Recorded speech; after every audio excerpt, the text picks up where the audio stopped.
En este video vamos a hablar con respecto a la forma de predecir en la antigüedad y la forma en que se predice actualmente.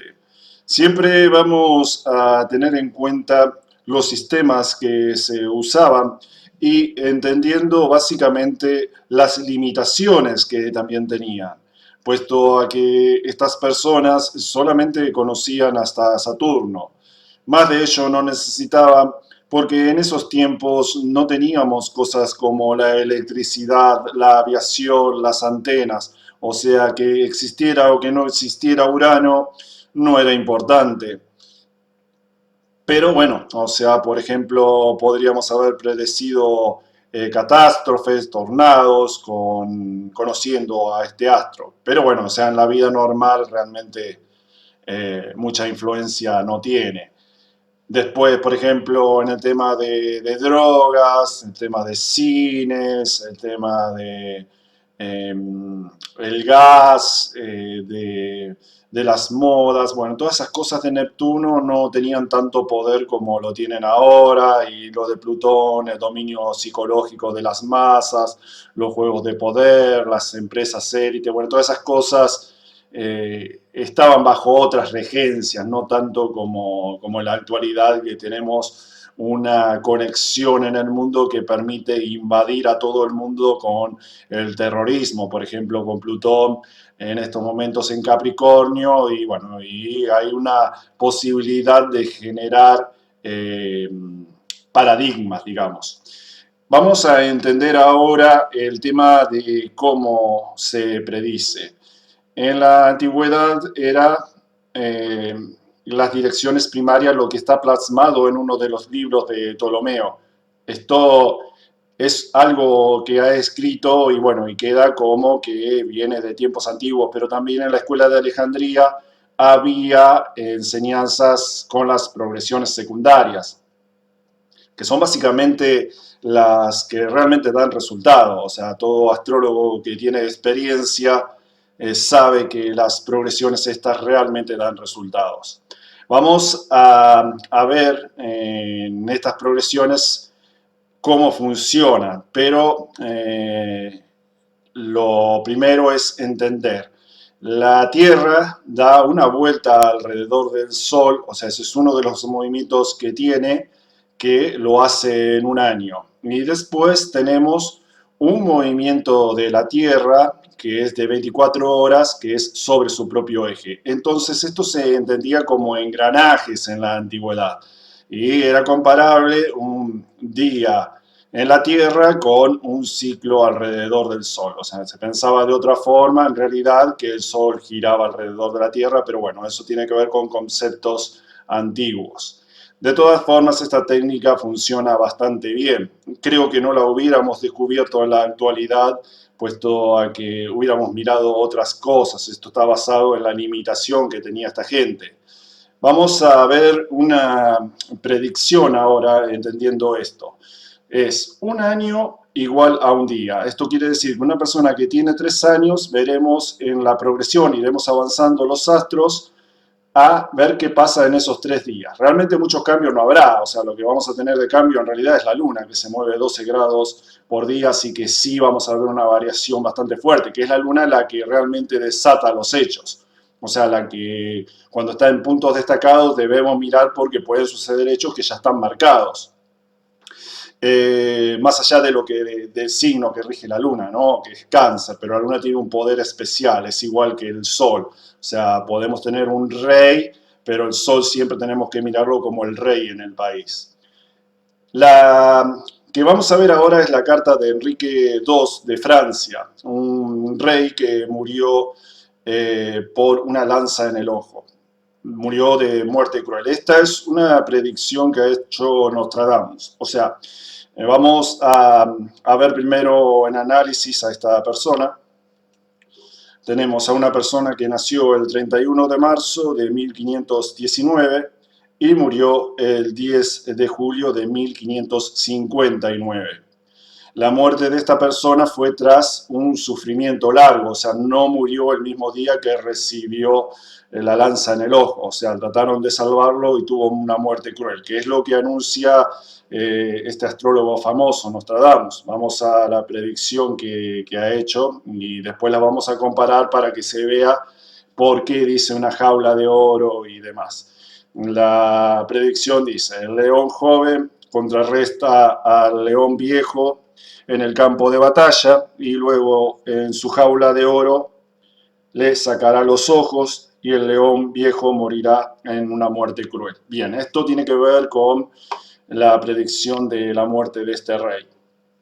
Vamos a analizar primero la carta de esta persona. Vemos que tenemos en la casa 8 a Sagitario. Sagitario representa las armas de fuego en la actualidad, pero en la antigüedad eran las lanzas, que es básicamente por lo que murió. Y también tenía que ver con los caballos, o sea, porque es un deporte que se hace con caballos y lanzas, y de personas con escudos. Después, con armaduras, ¿no? Que básicamente después vamos a explicar de eso. Lo que estamos viendo es que si tenemos a Sagitario como regente de la 8, tenemos a Júpiter como el dispositor de la 8. Y lo estamos viendo que está en el signo de Libra. Y al estar en el signo de Libra tenemos como dispositor a Venus. Venus está en el signo de Aries. Lo que hace es que se conecte directamente esta oposición marcando el punto de la muerte de esta persona. Después, tenemos que considerar que ese Venus representa al ascendente, porque al tener ascendente en Tauro, tenemos a un regente que nos dice que el individuo puede tener un dominio sobre su destino. O sea, si Nostradamus realmente lo hubiera querido salvar, le hubiera avisado. O sea, porque esto es libre albedrío. El regente del ascendente se puede dominar, o sea, uno puede decidir las acciones. Después tenemos a el Sol como regente de la casa 5, que tiene que ver con estos juegos peligrosos, o sea, tenemos al Sol que rige a Leo y está en Aries en la 12. O sea, acá hay algunos traumas también, o sea, complejos, que no vamos a hablar de eso que podría tener esta persona con el tema de la valentía. Pero vamos a concentrarnos en que ese Sol es regente de la 5 y que tiene que ver y está ligada con los juegos. También está ligada con la parte de los hijos, porque la 5 representa a los hijos. Puede una ceremonia, una fiesta, 5 de la hija. Y bueno, y acá lo que tenemos es que está activado la oposición de Júpiter, Sol, Venus y la Luna. Acá lo más importante en realidad es Venus, Sol y Júpiter.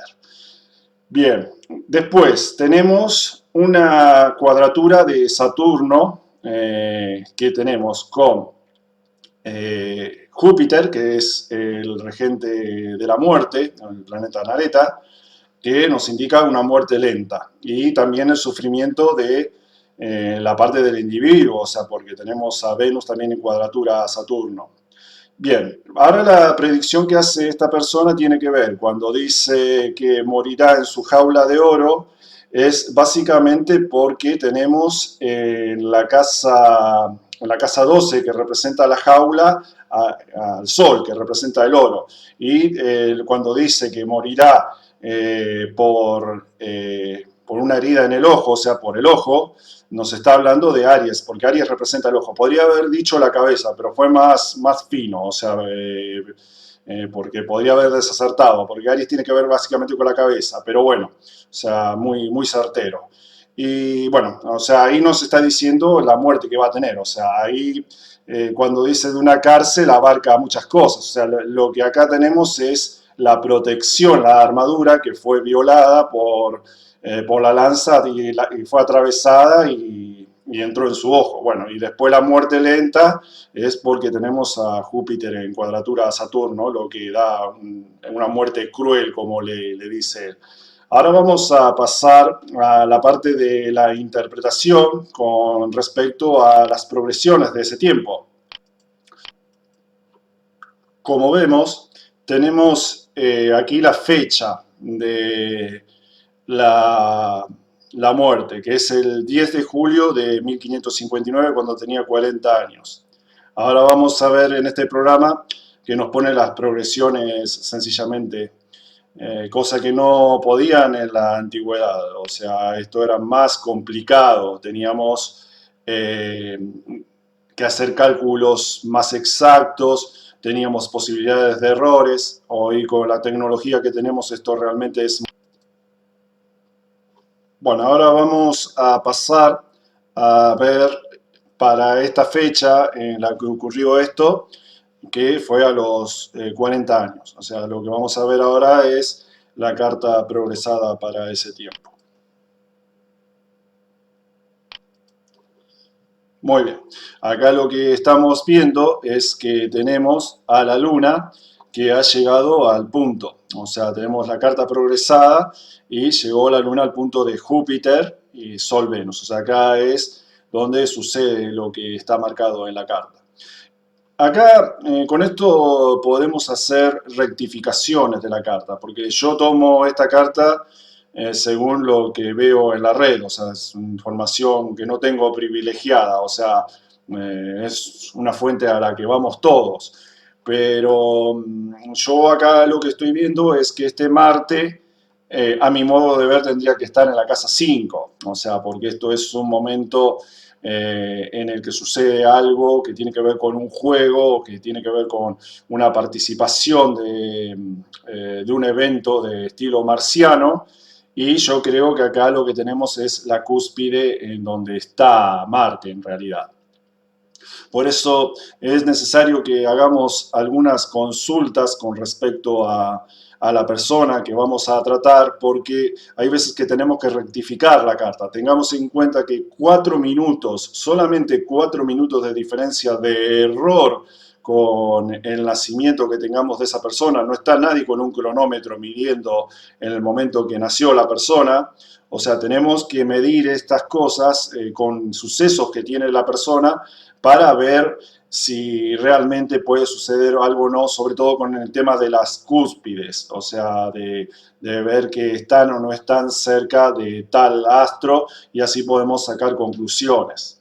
La astrología quiero que se vea, porque he visto algunos astrónomos que hablan estupideces, no tiene que ver básicamente con hechos que, que van a suceder, que es obligatorio, es que nos sometemos a situaciones de riesgo. O sea, nosotros podemos cambiar el destino, no tiene que ver con que esta persona iba a morir así, o sea, sí tiene como momentos de violencia que lo pueden dejar fuera de curso, o sea, porque tenemos a Aries en la 12, pero, o sea, sabiendo más o menos las fechas en las que tenemos los puntos críticos, se pueden evitar esas cosas. O sea, nosotros decidimos si pasan o no pasan esas cosas. Lo que pasa es que con la ayuda de un astrólogo, la ventaja que tenemos es que sabemos cuándo pasa.